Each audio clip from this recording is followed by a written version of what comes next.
Hey, team players, and welcome back. We are having technical issues in the middle of a hurricane right now. But as we start here, welcome to Local Football Flavor first and foremost. What we do different and unique here is the way we do our projections are the most accurate way that you can do projections, period. Because we don't care about Schefter's reports or any other fluff clickbait out there. We're going off of people who are actually putting their money on the line to get the numbers. We go across 6 sports books, get the aggregate of their bets, and be able to compound it into fantasy and betting information that gets results. Last year, all but 3 of our regulars won their league championship. Against the spread and over-under bets, we went 60% against the season when the Hall of Fame number is 66%. It's been great. The Green Bay Packers are such an interesting team overall because we're looking at a team with 4 young studs at receiver. Love could be an ascending missile. And there's just so much going on with this team that, there's a lot of potential here, Bob. So where do you want to begin with this team looking at the fantasy elements of the Green Bay Packers? I would like to go with kind of what feels like an underrated play, but may not be the best play from a fantasy perspective. All right. And that's Josh Jacobs. Okay. Now, Josh Jacobs has had in his repertoire of games a number 1 fantasy football finishing season. He finished as definitely as an RB1, had a lot of carries, a lot of volume, a decent amount of touchdowns the year that he kind of topped out. And when we look at it from an efficiency standpoint, we spoke about Josh Jacobs probably a couple months ago now as a player that is a possible landmine in fantasy drafts, because he's one of those players that needs a lot of volume to be extremely valuable. He is not the most efficient player in your stats. Looking into last year, 233 carries, 805 yards. The year that he topped out was 1,653 yards, 12 touchdowns. And so when you look at it, he's a player that can definitely perform, but he needs opportunities to perform. And I just don't think when we look at it, and like we said, that main season, 340 carries that season. And when we look at a player from an efficiency standpoint, we say, okay, his efficiency is not great. There are other options in that running back room. They didn't even have Aaron Jones in for most of those, for some of that time in those games. They do tend to switch things up, whoever's kind of the guy in the moment who's really good.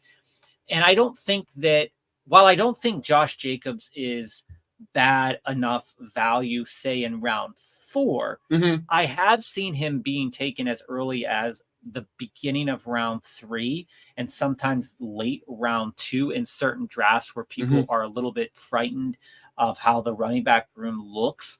And while I'm not completely out on Josh Jacobs, he definitely has a lot working against him. And with Marshawn Lloyd there, with A.J. Dillon there, people are saying they're going to be using all 3 of these running backs. And like we said, if Josh Jacobs can't get there, then it might not be useful. But where it could come into value at, though, Joe, and why I'm not totally out on a guy like Josh Jacobs, is in the red zone. So when we look at a player like Jacobs, who profiles like Jacobs, yes, he can break off a long run. It's totally possible. But when we look at, offensive line rankings, and when we look at all of this stuff, we say, okay, well, is the fact that Green Bay's offensive line, much like the Vikings and the Bears, is pretty much all in that middle of the pack. Yeah, it is. And the Raiders weren't. That's true. The Raiders were a little bit worse than that, with worse quarterback play. Now, it could be that Green Bay decides to kind of tone it back on Jordan Love and give more reps to running backs. It could be. I don't see that happening because you have, like you stated at the beginning, an ascending missile. You have somebody who's definitely capable of producing a top 6 quality fantasy football quarterback season. And when you have that with all of the weapons that they do have at wide receiver, it doesn't bode well that Josh Jacobs is going to be able to replicate a 1,100-yard season or a 1,200-yard season. But I think that for Jacobs to kind of settle in to a 1,000-yard season, 6 touchdowns, 5 touchdowns, somewhere in there. There's definitely value there whenever we're looking at a 5th-round running back, especially if he could end up being your running back 1. I don't recommend it. No. But if he is, you will survive because that means that you hopefully took other weapons before him.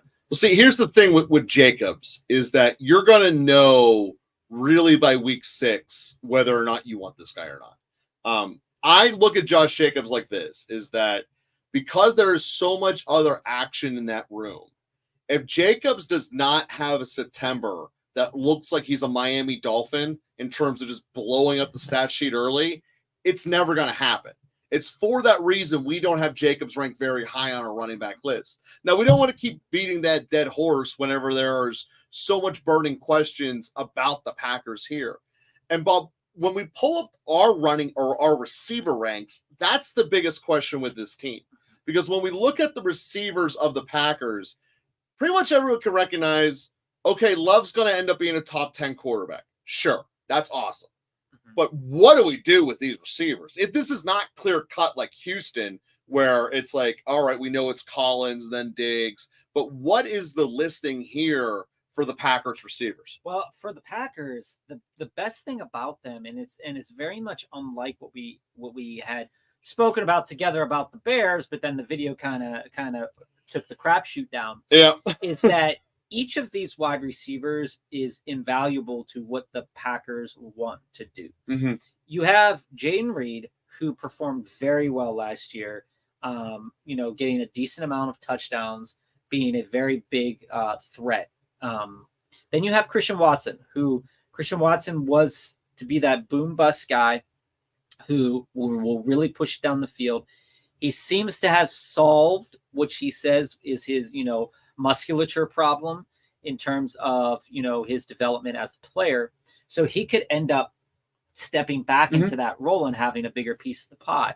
Then you have Dobbs, who you looked at last year as a credible, wide receiver 3 kind of threat.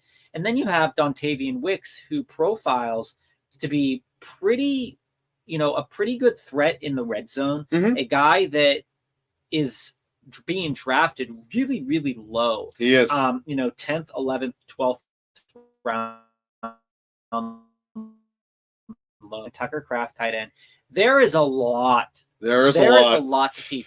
And I think that if you are targeting a Green Bay Packers player, you want to get the most value. Well, sure. And so while we have Jayden Reed ranked fairly high on our list, he's not maybe the best value.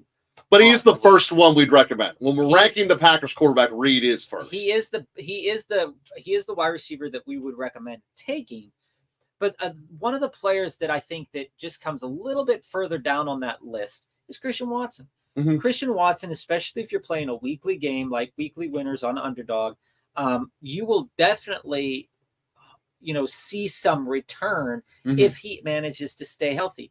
And if he manages to stay healthy, depending on your build, he's your wide receiver 3, wide receiver 4. And if he's your wide receiver 4, there's no skin off your back. And it's very possible to get him there because, he's being drafted 7th round, sometimes the 6th round, sometimes a little bit, earlier there. And those high volatility guys that you get outside of your starting lineup, they win you, especially best balls, they win you leagues. But even in your redraft leagues, they can really set you up nicely in a situation where it's like, all right, A, trade bait, B, he's in on a bye week, or C, you're just feeling it on a matchup and it takes it to the house. Yeah, and if I can get him, at his projected value, I'm totally in on a guy like Christian Watson because he offers you so much at such a value price. And he's coming after guys usually in the same range as Terry McLaurin, Hollywood Brown. All of these wide receivers that you're drafting in this round, they all have question marks to some degree. DeAndre Hopkins, Calvin Ridley, Xavier Worthy. How is the volume going to go in these offenses? It's all the same. And so usually when you're having a question mark about, what do I do? Well, you take a player that can and has proven that he can do a 30-point game, 20-point game. And if you have to ride out some 6-point weeks, some 7-point weeks in your wide receiver 3 slot or your wide receiver 4 slot, so be it. But when he's on and he's in your wide receiver 3 slot, you're winning. That's absolutely it. And let's talk about the Packers themselves winning. When we look at this team overall for their defensive points allowed, we got them as 13th in the league. That's an above average defense. When we talk about how many points are they going to score, we got them 10th in the league. And it's pretty basic math. You win games when you score more than the other team, so you're not allowing that much, you're scoring a lot. We have the Packers projected as coming in between 10 and 11 wins, leaning harder towards the 11. And when we talk about winning this division, knowing that the baseline is 25%, we have the Packers coming in with a 30% chance of winning this division. And that's obviously the second highest of all the teams in the division. And when we look at this and go, hey, we got the Packers as a pretty safe playoff team, though. So when we look at this, we have them as the second wild card team in the NFC. The safer bet with the Packers is, will they make the playoffs? Looking at the division, might they overcome Detroit? Maybe, maybe not. Obviously, the payoff's less when you take just making the playoffs, but it's a secure bet that's going to pay out.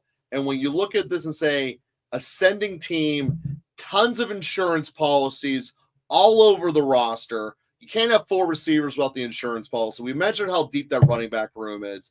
Their defense is all first rounders. This is a very safe and secure bet looking at Green Bay of making the playoffs. Again, we're projecting, if you want to do the over-under, closer to 11 wins, potentially 10, but closer to 11, and a 29% chance of winning that division, which, again, gives you good juice as well. So, team players, we appreciate you watching. If you haven't yet, click subscribe, and we're going to be with you next, breaking down those Detroit Lions.